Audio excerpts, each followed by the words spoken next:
tafsir perempuan dari Ali Asgar Engineer. Nah, ketika kita berbicara mengenai tafsir, maka istimbat yang harus dilakukan adalah berpatokan pada hukum Islam.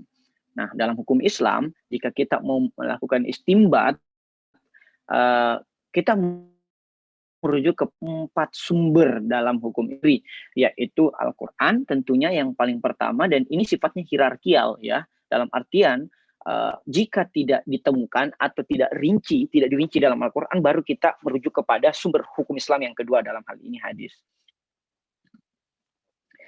Jika di dalam hadis tidak dirinci atau sifatnya yang sangat baru atau kasuistik, baru kita merujuk kepada ijma. Dan jika di ijma juga belum ada batsul masail di dalamnya, baru kita merujuk kepada qiyas kalau dalam hukum Islam Ahlul Sunnah wal Jamaah, dan ijtihad dalam hukum Islam Ahlul Bait. Nah, yang terjadi justru beberapa ulama kita, apalagi ulama yang dekat dengan kekuasaan atau dekat dengan penguasa, melakukan logika yang sebaliknya. Ketika menghadapi suatu kasus tertentu, mereka kemudian melakukan ijtihad dulu per ulamanya gitu, atau melakukan qiyas dulu per ulamanya. Setelah istimbat hukumnya agak lemah, dia merujuk kepada ijma. Setelah merujuk kepada ijma, baru ke hadis. Setelah merujuk hadis, baru itu pun bertafsir cenderung terjadi. Jika ulama yang kita rujuk itu adalah ulama yang ortodoks, maka lahirlah tafsiran-tafsiran yang ortodoks pula. Jika yang kita rujuk adalah ulama yang liberal, maka hadirlah tafsir-tafsir Quran yang liberal pula.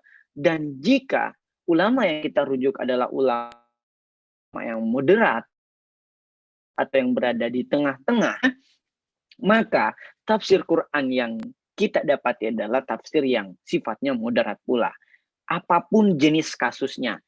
Dalam hal ini, kita merujuk dalam 6 kasus yang paling umum mendera perempuan. Nah, di 6 kasus itu, kita akan melihat bagaimana sih tafsir para ulama yang ortodoks, yang liberal, dan yang progresif atau yang moderat. Nah, sehingga seringkali kita menemukan tafsir yang muncul ke permukaan atau yang mayor adalah tafsir yang sebenarnya ortodoks.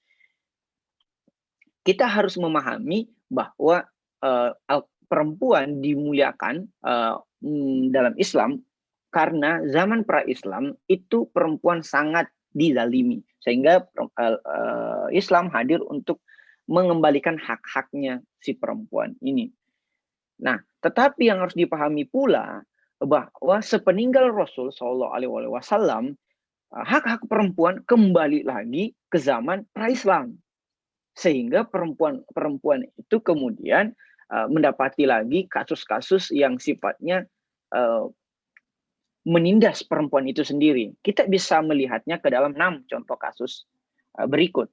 Yang pertama, pemukulan istri atau KDRT. Nah, tadi di forum tanya jawab sudah ada beberapa pertanyaan mengenai KDRT. Nah, usus ortodoks akan menafsirkan bahwa pemukulan istri di dalam Al-Quran itu kan ada ayat yang menyantumkan, menisbatkan atau memaktubkan mengenai pemukulan istri. Ulama ortodoks akan menafsirkannya secara tekstual bahwa iya, laki-laki atau suami bisa memukul istrinya kalau istrinya melakukan dosa atau melanggar perintah suaminya. Tetapi ulama progresif justru menafsirkannya secara atau sebagai bukan memukul panjang toh, atau paling banter memukulnya dengan sapu tangan gitu. Jadi pemukulan istri atau KDRT sebenarnya itu tidak dibenarkan dalam Al-Quran. Minimal pandangan dari ulama progresif. Kalau ulama ortodoks mengatakan ya boleh dipukul. Itu yang pertama. Yang kedua mengenai jilbab. Ulama ortodoks akan mengatakan bahwa jilbab itu adalah cadar yang harus menutupi seluruh aurat perempuan termasuk wajah, bahkan matanya pun diberikan jaring-jaring kain sehingga murni perempuan tertutup baik secara pakaian maupun secara aktivitas sosial. Baru-baru ini misalnya 1 tahun 2 tahun belakang ini perempuan baru dibolehkan menyetir di negeri Arab Saudi gitu. Sebelumnya itu perempuan tidak boleh menyetir. Ini tafsiran dari ulama ortodoks. Nah, bagaimana jilbab di dalam tafsiran ulama liberal? Ulama liberal mengatakan bahwa jilbab itu diturunkan di zaman Islam hanya untuk menjadi pembeda dengan wanita jahiliyah gitu. Karena wanita jahiliyah dulunya sering mengumbar auratnya. Sehingga diperlukan jilbab untuk menjadi pembeda antara wanita muslimah dengan wanita jahiliyah. Sehingga pula di zaman yang mana pengumbaran aurat tidak terlalu signifikan, maka jilbab pun juga tidak terlalu signifikan sifatnya. Itu tafsir dari ulama liberal. Sementara ulama moderat menyatakan bahwa menutup aurat itu bukan hanya diperuntukkan bagi masyarakat jahiliyah, tetapi di seluruh lapisan masyarakat di sepanjang zaman. Tetapi karena sifatnya yang moderat, menutup aurat dalam tafsiran ulama moderat adalah menutup aurat kecuali wajah dan telapak tangan. Jadi wajah dan telapak tangan itu boleh tidak ditutup selama kaum laki-lakinya itu menutup pandangannya atau menjaga pandangannya. Kemarin sudah kita bahas bahwa even perempuan ditutup bagaikan mumi, kalau laki-laki tidak menjaga pandangan, ya diobrak-abrik juga itu lapisan-lapisan yang menutupi si perempuan itu. Jadi harus ada upaya dua sisi. Di sisi yang satu perempuan menutup aurat, menghijabi dirinya dengan menutup aurat, sementara laki-laki di sisi yang lain menghijabi dirinya dengan menjaga pandangan. Nah, begitupun dengan kasus atau kesaksian perempuan yang dihitung setengah kesaksian. Dalam Al-Quran kan disebutkan bahwa saksi itu adalah 2 orang laki-laki atau 1 orang laki-laki dan 2 orang perempuan. Sehingga beberapa ulama ortodoks menafsirkan bahwa 1 perempuan tidak dianggap kesaksian dan 2 perempuan dianggap 1 kesaksian. Atau dengan kata lain, kesaksian perempuan dihitung sebagai setengah kesaksian dalam hukum perdata Islam. Jika kita merujuk kepada ulama yang lebih progresif atau minimal moderat, mengapa Al-Quran menyebutkan seperti itu? Karena kalau kita merujuk kepada asbabun nusulnya, ditenggarai karena dulu perempuan di zaman turunnya Al-Quran tersebut tidak jamak kita dapati perempuan itu belajar semerdeka seperti masa sekarang ini gitu.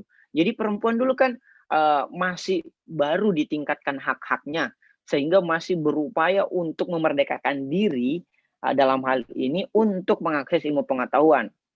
Sehingga kasus yang dimaksud ini dalam artian 1 kesaksian perempuan dihitung setengah kesaksian, asbabun nusulnya ketika ada catatan utang yang mana perempuan itu harus 2 orang untuk menggenapi perhitungannya. Karena perempuan dulu belum terlalu jamak kita dapati belajar, khususnya belajar perhitungan atau matematika. Sehingga kesaksian perempuan dalam hal ini catatan utang di asbabun nusul ayat ini itu menjadi dapat kita temukan refleksinya bahwa ya dulu karena perempuan masih tidak jamak belajar, sekarang sudah lebih jamak belajar, jadi 1 kesaksian perempuan ya sama dengan 1 kesaksian laki-laki. Jadi Al-Quran sebenarnya itu kontekstual dan sangat-sangat relevan di setiap perkembangan zaman. Nah, lalu bagaimana dengan kasus perceraian? Sempat disinggung oleh Mbak Sidra juga bahwa perceraian itu hak prerogatif laki-laki, tetapi laki-laki tidak boleh langsung melakukan talak 3. Jadi harus ada talak yang sifatnya berurutan atau bertahap sehingga tidak dibenarkan menceraikan istri secara sepihak dan langsung detik itu juga. Misalnya, saya ceraikan kau saat ini juga, itu namanya talak 3. Itu tidak dibenarkan dalam Islam. Baru di zaman Khalifah Umar bin Khattab, talak 3 itu dihidupkan kembali. Tetapi sebenarnya di konteks masyarakat Rasulullah SAW ketika ia memimpin, talak 3 itu tidak dibenarkan. Bahkan dalam Al-Quran pun disebutkan bahwa masih terdapat hak-hak perempuan even dia telah diceraikan. Ada 3 hak perempuan ketika ia telah diceraikan setidaknya, yaitu 1, tunjangan kehidupan dalam beberapa waktu. Jadi masih kita nafkahi nih mantan istri kita, misalnya kalau kita sudah cerai, karena mereka belum mampu mandiri pasca perceraian itu. Nah, yang kedua, harta gonong ini, dia juga punya hak, even kita yang berupaya untuk mengumpulkan harta itu, tetapi itu juga ada haknya si mantan istri kita. Dan yang ketiga, tidak dibolehkannya lelaki meminta kembali maharnya. Misalnya sudah diberikan mahar, mobil, apartemen, rumah, tanah, dan sebagainya, itu tidak boleh diminta kembali oleh si suami. Ini betapa Islam sangat memuliakan perempuan, even perempuan itu telah diceraikan. Yang kelima, misalnya kasus poligami. Memiliki restriksi dengan sangat ketat, yaitu 4 syarat keadilan. Ini dalam buku Duduk Perkara Poligaminya Mutahari. Kemarin juga sudah kita bahas, silakan teman-teman scroll kembali video-video kemarin, baik itu di YouTube maupun di Spotify-nya Sensi. Yang adalah keadilan biologis. Keadilan biologis itu artinya laki-laki boleh poligami jika ia cukup kuat secara biologis, dalam artian tidak lemah syahwat. Ngapain lu poligami kalau Anda lemah syahwat? Yang kedua, keadilan ekonomi. Anda boleh poligami jika Anda dapat menafkahi secara lahir dan batin seluruh istri-istri Anda, yang maksimal 4 itu. Yang ketiga, ini sifatnya kolektif ya, tidak boleh ada satupun yang terlewatkan restriksi keadilan dalam berpoligami ini. Apakah Anda tidak melakukan pembedaan atau diskriminasi terhadap istri-istri Anda? Ini yang dimaksud sebagai keadilan moral. Tadi malam juga sudah kita contohkan bahwa Sayyidina Ali bahkan untuk singgah wudhu di dekat masjid rumah istrinya, itu ia tidak mau jika istri tersebut bukan gilirannya untuk dikunjungi. Jadi biar singgah wudhu pun Sayyidina Ali tidak mau kalau belum giliran istri tersebut untuk dikunjungi. Itu namanya keadilan moral. Dan yang terakhir, ini yang paling sulit, yaitu keadilan sosial. Bahwa Anda boleh poligami jika keadilan sosial atau secara demografi jumlah usia kawin perempuan lebih banyak dari jumlah usia kawin laki-laki. Misalnya perempuan yang usia kawin 2, laki-laki yang usia kawin 1, oke, mungkin Anda bisa poligami, tetapi tidak semua juga laki-laki bisa poligami, karena bisa saja 1:1,5 atau 1:1,1, atau bahkan justru laki-laki yang jumlah usia kawinnya yang banyak. Disitulah poligami menjadi haram untuk dilakukan. Kenapa? Karena akan ada laki-laki yang tidak mendapati pasangannya. Sementara dalam Al-Quran disebutkan bahwa setiap manusia itu telah diciptakan berpasang-pasangan. Jadi ini 4 restriksi dalam berpoligami. Kasus yang keenam atau yang terakhir adalah keluarga berencana. Bagaimana tanggapan Islam? Tanggapan Islam, jika keluarga berencana yang dimaksud adalah untuk dapat menafkahi seluruh anaknya, jika dikhawatirkan tidak dapat menafkahi, maka keluarga berencana itu menjadi relevan. Selama keluarga berencana yang dilakukan metodenya adalah kontrasepsi, yaitu mencegah pembuahan terjadi, bukan aborsi. Karena aborsi, pembuahan telah terjadi, bahkan janin sudah memasuki fase 4 bulanan. Jadi Islam memandang keluarga berencana itu pada konsep kontrasepsi, bukan. Nah, Ali Asgar Engineer juga menyertakan ulama-ulama progresif yang mendukung hak-hak perempuan. Di antaranya adalah Maulana Ahmad Usmani, Maulavi Mumtaz Alikan, dan Syir Syed. Dan tentunya Ali Asgar Engineer itu sendiri. Mungkin dalam konteks Indonesia, ya Quraisyab, atau buku yang ditulis oleh Quraisyab yang baru-baru tadi didiskusikan oleh Mbak Sidra. Nah, yang dapat juga kita jadi rujukan, yaitu sabdanya Rasulullah Shallallahu Alaihi Wasallam, bahwa ada 4 penghulu perempuan di alam semesta, atau 4 teladan perempuan di alam semesta, yaitu Sayyidah Asya alaihissalam, istri dari Fir'aun, Sayyidah Maryam alaihissalam, ibunda dari Nabi Isa alaihissalam, Sayyidah Khadijah alaihissalam, istri dari Nabi Muhammad SAW, dan Sayyidah Fatimah alaihissalam, anak dari Rasulullah SAW dan istri dari Sayyidina Ali karramallahu wajhahu dan ibunda dari alaihissalam dan Sayyidina Husain alaihissalam dan Sayyidina Hasan alaihissalam. Besok kita akan eksplor lebih banyak tentang Sayyidah Fatimah alaihissalam. Nah, terakhir apa sih peran perempuan di dalam sosial atau mewujudkan keadilan sosial? Pertama, kita harus bagi nih sektor domestik dan sektor publik.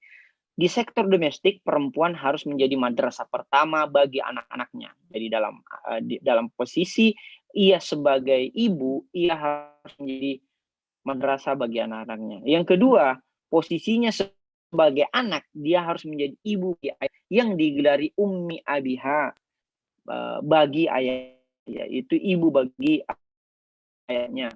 Yang ketiga, ayan bagi suaminya. Sebagai istri, dia harus suaminya. Ini dalam Al-Quran dan Al-Hadis. Jika di sektor publik, jika telah memenuhi tanggung jawab domestiknya, di sektor publik, perempuan juga dapat berperan dalam bidang pendidikan, bidang ekonomi, misalnya kayak Sayyidah Khadijah alaihissalam yang berwirausaha, dan di bidang kesehatan, misalnya banyak juga, kalau di zaman dulu ya, perempuan itu tugasnya untuk merawat korban-korban yang melakukan jihad atau perang, menjemput ayahnya untuk membasuh luka-lukanya ketika perang. Jadi ini ada sektor domestik dan ada sektor publiknya.